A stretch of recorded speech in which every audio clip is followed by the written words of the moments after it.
you make any decision, any final decision, I would like you to run through it with me also, because even though you don't know me, I am the person that works in this field and know pretty much, most of the things I need to know about the market and about how different companies and different people operate in it. So.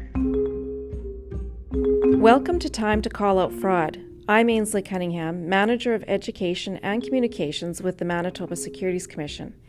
And that audio you're hearing is the sound of a scammer trying to pass themselves off as the real deal. Just like today, I would like you to run through me everything that is going on in your mind around this, and then we can make the final decision once we go. Scammers are constantly adapting, and that includes exploiting the opportunities posed by new technologies to scam people. In this episode, we'll explore how fraudsters are using cryptocurrencies to scam unsuspecting victims. Victims like a woman we're calling Trisha. It is a YouTube ads because I have a cooking. I like to cook, and I also share my skills cooking via social media, which is YouTube. It pop up in my screen, and it's really inviting because they say that you only need to invest $100, $150, and then they could make it $100 or $300 in just few days. That's kind of thing. So, and also they said that it is refundable. So I was convinced, and I was attracted because I'm very interested on Bitcoins, because apparently I heard in the news, and plus it was discussed in our office meetings, that it's now recognized here in Canada, and that many people are earning money in that kind of format, like Bitcoin thing. So I tried. I was attracted because of that. Because I want to learn. I want to see how it works. So what I did, I registered my email address, my name, and then my phone number. So that was the start. Like many Canadians, Trisha was drawn to the potential of cryptocurrencies and signed up for what seemed to be a legitimate investment opportunity. As it turned out, that quickly went downhill. We'll hear how in a bit. But first, we need to understand, what exactly is cryptocurrency? So crypto kind of started in around 2008, 2009 with Bitcoin. But that was really kind of the culmination of an effort that had been going on for some time prior, to try and find some way to create an ability to transact financially that would avoid, if you will, the traditional financial system. This is Jake Vanderlaan, Chief Information Officer with the Financial and Consumer Services Commission. And then more recently, we've seen this whole decentralized finance craze, where an effort is made to try and build new functionality on top of these blockchain systems. To create, the ability to lend a cryptocurrency, borrow cryptocurrency, and to facilitate some other types of financial and consumer transactions, including insurance to a limited degree. I think one thing that's worth noting is the kind of anarchist, if you will, mentality or ideology. If you visit, some of the crypto forums or interact with the big players, many of them are of a libertarian bent. Many of them see cryptocurrencies or the crypto system as a way to change the world. They have a fundamental distrust of things like central banking systems, world monetary policy. That kind of ideology persists and is in fact quite active within this space and drives a lot of the kind of ideological underpinnings of the crypto ecosystem. It's important to note that there are some regulated cryptocurrency exchanges in Canada where people can purchase crypto funds But much of the activity in this space is unregulated, and that opens up the possibility of bad actors, says Vanderlaan. All those parameters, those constraints that we have in a regulatory environment are really quite absent in the crypto space. There is no requirement for anyone in the space, or many of the players in the space, to be quote unquote honest with their information, to provide certain information. Many of them operate in jurisdictions that are not within necessarily North America or Canada. And as a result, because there's money to be made, you are bound to attract individuals who are less honorable in their intentions to the space. And that's in fact exactly what you're seeing.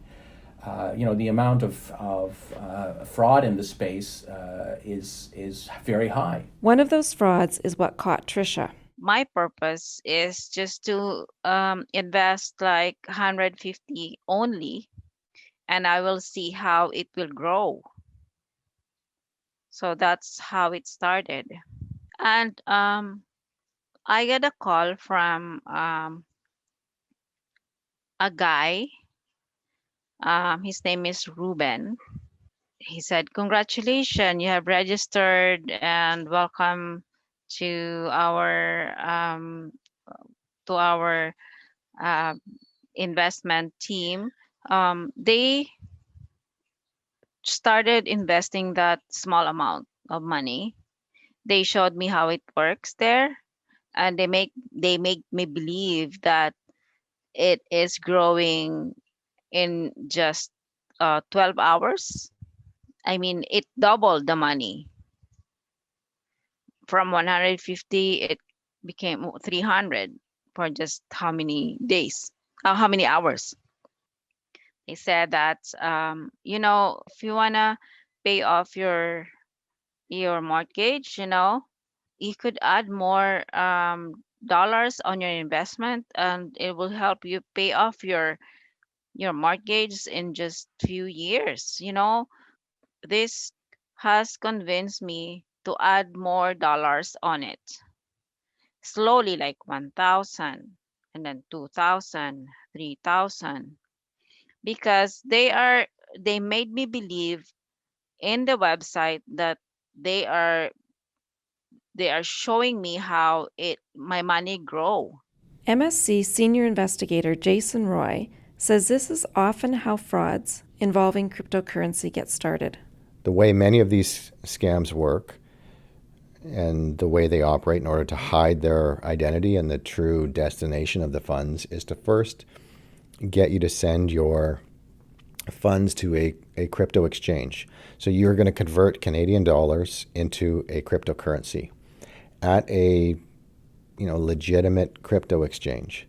So you will purchase Bitcoin or Ethereum, and then you will be given a wallet address and transfer the money out of your account to a wallet address. And once it gets there, it's gone forever.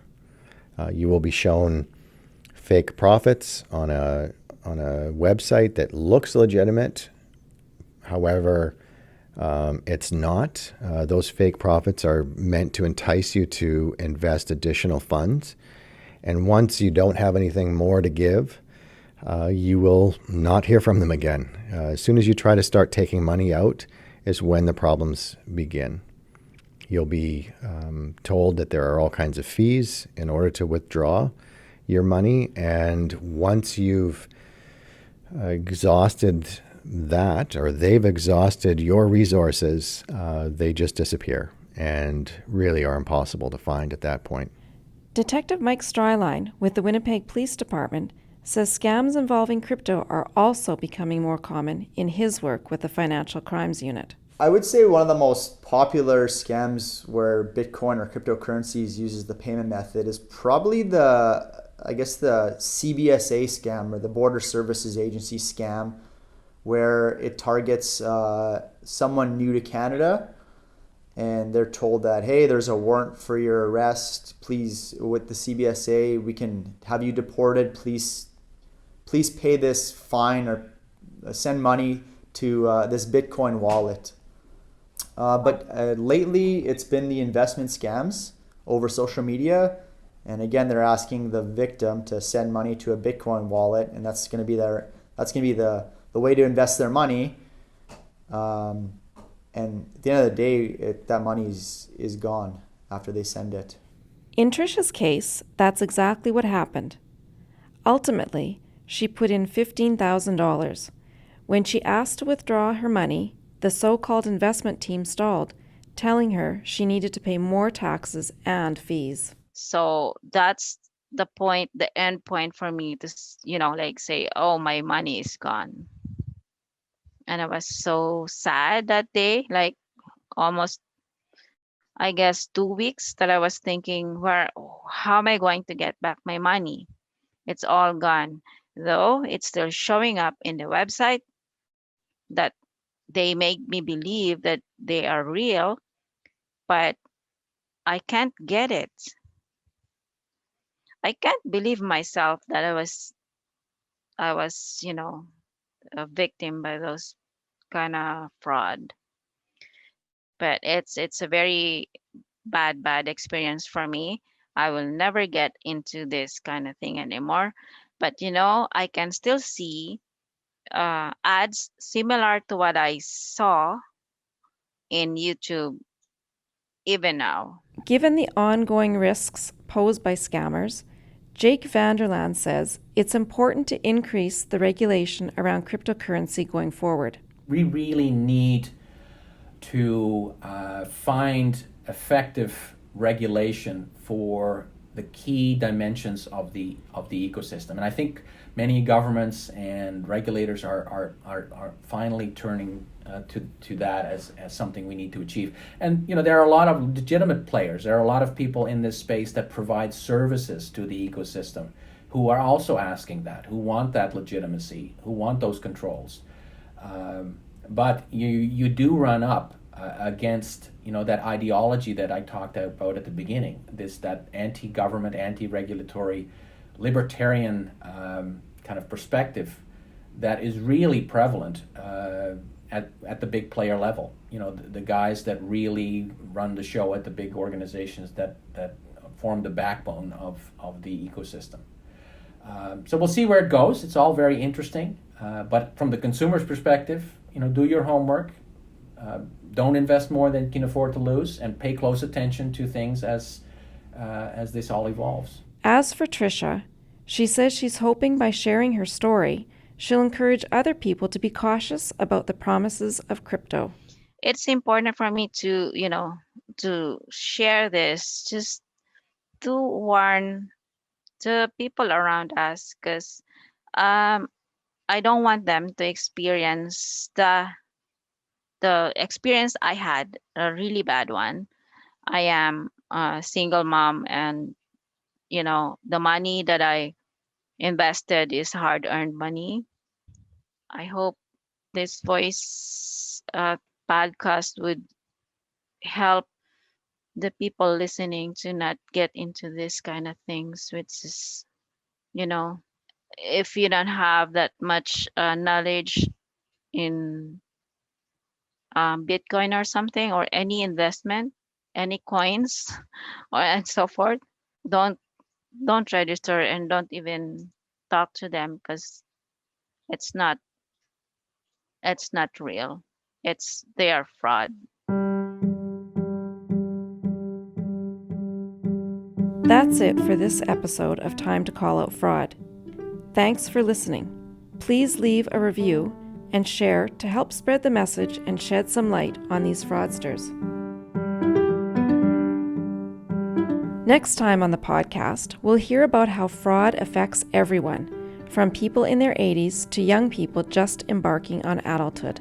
And it wasn't until she was mortgaging her house that we realized that she'd lost just under $1 million in the course of about 4 months. And I kept thinking, if this could happen to Mary, this could happen to anyone. That's next time on Time to Call Out Fraud.